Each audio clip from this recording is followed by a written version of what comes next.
El presidente ruso Vladimir Putin dio el viernes la bienvenida a los equipos de fútbol y a sus seguidores a 6 días de la inauguración del Mundial que su país acogerá.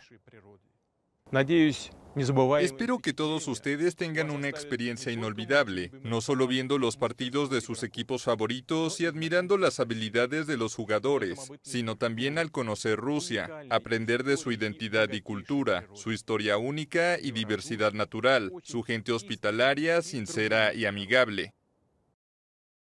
Más de 1 millón de fans acudirán a Rusia para apoyar a los 32 equipos participantes de la competición, según cálculos del presidente de la FIFA, Gianni Infantino. Moscú gastó 13.000 millones de dólares para organizar el evento y ha puesto especial atención en las medidas de seguridad.